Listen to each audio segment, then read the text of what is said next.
Bonjour à tous, je suis Jennifer, la fondatrice d'Elfie Mood et aujourd'hui j'accueille Flo, chef cuisinier, au restaurant et épicerie chez Musette à Lyon.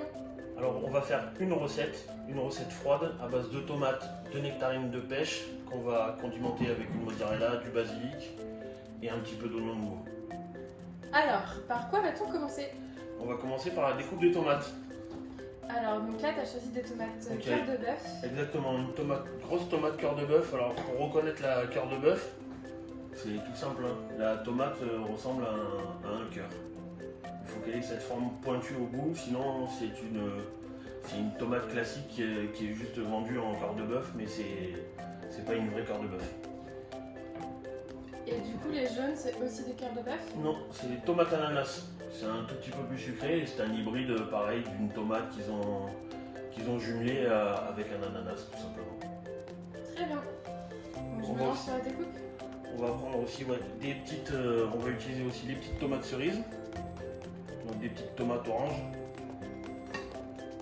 Il y en a une qui se fait la balle. Alors sachez que plus elles sont petites, plus elles sont sucrées. Et après pour les tomates cerises, alors il y a les tomates cocktail et après on appelle les tomates cerises des tomates cocktail. Et après vous avez plusieurs tailles. Il y en a des plus petites et il y en a des tout petits peu plus grosses. Je les coupe comment? On va faire des morceaux. Comme t'as déjà commencé, mais c'est pas grave, tu recoupes une tranche. Ok, comme Pareil, ouais, sur la jaune, là ouais, comme ça, impeccable. Sur la jaune, tu fais la même chose. Une moitié, ça suffira. ça? Ok. Hop, sur le côté. Les tomates cerises en deux dans le sens de la longueur. Ok. Donc on va en couper quelques-unes. Pas obligé de toutes les couper. Les petites. Hop. Une chose importante aussi, la couleur. Choisissez les tomates, plus elles sont foncées, plus elles sont mûres. Donc ça veut dire que le goût sera plus développé.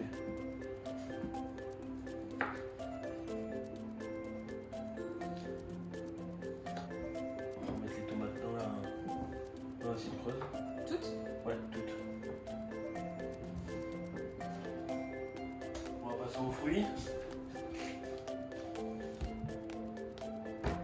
Donc une pêche Ouais. et une nectarine. Une nectarine, exactement. Donc on différencie la pêche et la nectarine de leur peau.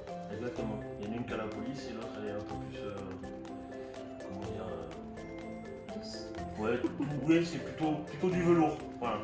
Cherchez le mot. C'est pas frité, mais c'est plutôt du velours. Et au niveau du goût? Au niveau du goût, c'est presque similaire. Hein. C'est pas non plus très flagrant que ça se différencie.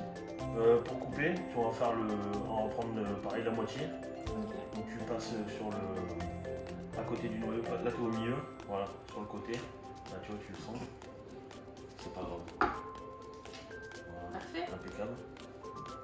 Et pareil ici. Ouais, et du coup on va mettre les deux moitiés parce que comme le noyau est assez gros.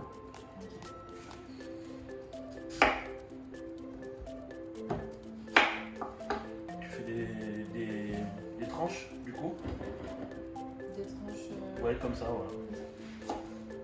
Genre comme ça. Comme ça, exactement. Très bien. C'est très bien. Fais gaffe à tes doigts. Ça serait dommage qu'on aille à l'hôpital. Exactement. Alors, on va faire le petit tips pour les doigts du coup. Quand vous prenez votre couteau, c'est toujours prenez vos mains, faites comme les Italiens, comme s'ils allaient parler. Donc le pouce derrière, les 4 doigts devant.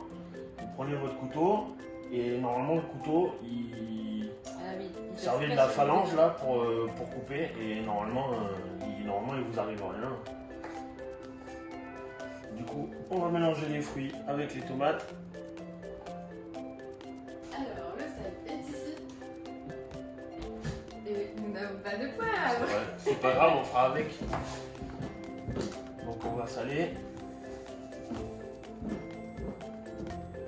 Pour vos salades, vous privilégiez une bonne huile d'olive plutôt qu'une huile d'olive Puget.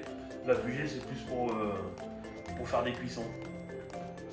Essayez d'aller dans des épiceries fines, alors certes c'est un peu plus cher, mais vous en mettez moins et ça a le meilleur goût. Pareil pour le vinaigre balsamique, hein. C'est exactement la même chose. Plus vous achetez un produit cher, plus il est de qualité, et donc du coup moins vous en mettez. Parce qu'il a forcément plus de goût.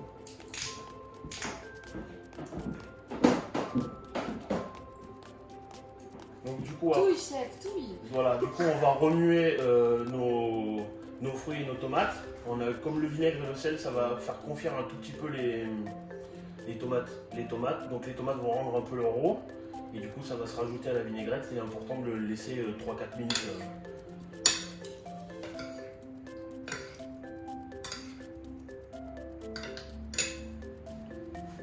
Et maintenant on va passer à la découpe de l'oignon. On va garder un petit peu de verre. Tu te sens de le faire ou tu veux que je le fasse? Non, je peux. Donc là, Promis, je me coupe par là. bah c'est pour toi après. Donc là, en plus les couteaux ils coupent bien. Donc, toujours le verre au début il est pas joli. Donc quand vous choisissez des oignons, essayez de les prendre avec le verre parce que c'est important. Il y a autant de goût là-dedans que dans le verre. Donc le verre on va faire des toutes petites. Petite? Ouais, des toutes petites, mais vraiment petites. C'est trop gros? Je sais pas, je repose. Ouais, c'est un peu trop gros, regarde. Je vais te montrer. Bon, après, j'ai l'habitude. Ah ouais, je me mets que ça va On va faire bien fin. On s'en fait un tout petit peu. Voilà. Ça, vous le gardez pour vos autres salades ou même pour le faire cuire avec des champignons, ce que vous voulez. On va prendre un petit peu de la tige du coup aussi. Pareil, bien fin. Un peu de biais, comme ça nous fait des jolis petits morceaux. Pareil, on met sur le côté. Le bulbe, c'est important, vous gardez la racine. C'est plus facile après pour découper. Non, on la mange pas. La racine, si, tu peux la manger. Ok. Tu la fais frire. C'est comme la racine du poireau, exactement pareil.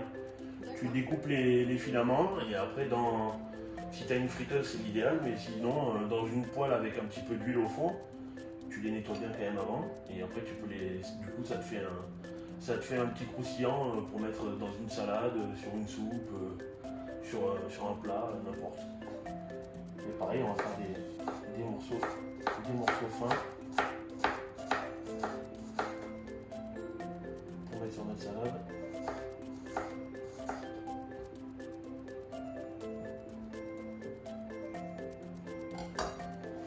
Hop. On va passer à l'étape de dressage. Donc là, nous avons pris une magnifique assiette en porcelaine. C'est l'assiette de salami, c'est pour ça qu'elle dit ça. Donc pour le dressage, on va prendre l'assiette devant nous. Hop. Alors, soit vous présentez, vous mettez la mozza au milieu, la mozza entière, si vous prenez une burrata par exemple. Et après vous mettez autour votre salade. Soit vous pouvez faire autrement, c'est-à-dire qu'on va faire comme si c'était pour une personne. On va dresser notre assiette et après on va couper des morceaux de mozzarella et on va essayer de mettre des morceaux de fruits joliment tout autour. Donc on va mettre un peu de tomate un peu de partout.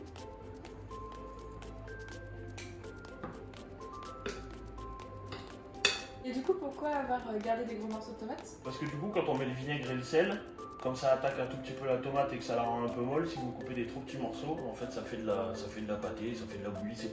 Et après c'est pas joli, ça reste bon dans le goût, mais après dans l'assiette ça fait pas joli. Et puis on mange d'abord avec les yeux, hein, comme on dit. Donc c'est toujours mieux quand le plat il est beau et après il est bon aussi foncièrement. Très bien. Donc on a mis un peu de tomate, du coup on va couper la mozzarella, on va couper des jolis morceaux.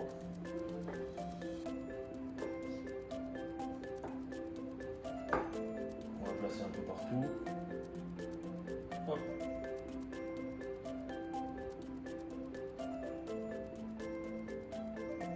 Voilà. Du coup, on reprend notre assiette avec les fruits. On va mettre un peu des pêches et des nectarines un peu partout, pareil.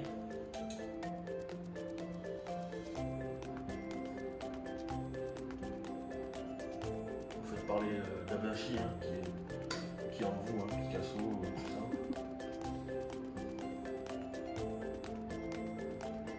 C'est bien de varier les couleurs. Donc quand vous achetez des tomates vertes, des tomates jaunes, tout ça, vous variez un peu les couleurs, ça fait joli dans l'assiette. On va mettre un petit peu du vert un peu partout. Ça apporte un peu le croquant, un peu le côté oignon, mais le côté un peu oignon rouge. Du coup, c'est moins fort. On va mettre un petit peu de la tige aussi, pareil, un peu partout. On a oublié quelque chose? Non, on l'a mis, c'est du basilic. On va mettre un peu de basilic. Il est là. Il était devant moi aussi. C'est pas grave, on va prendre celui-là là.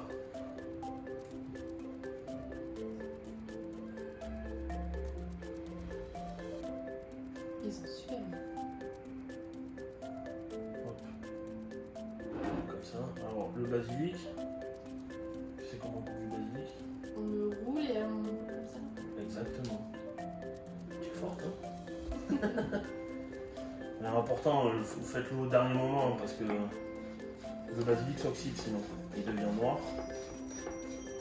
Il a toujours le même goût, mais il est moins joli. Et les tiges, vous les jetez pas, vous pouvez les garder.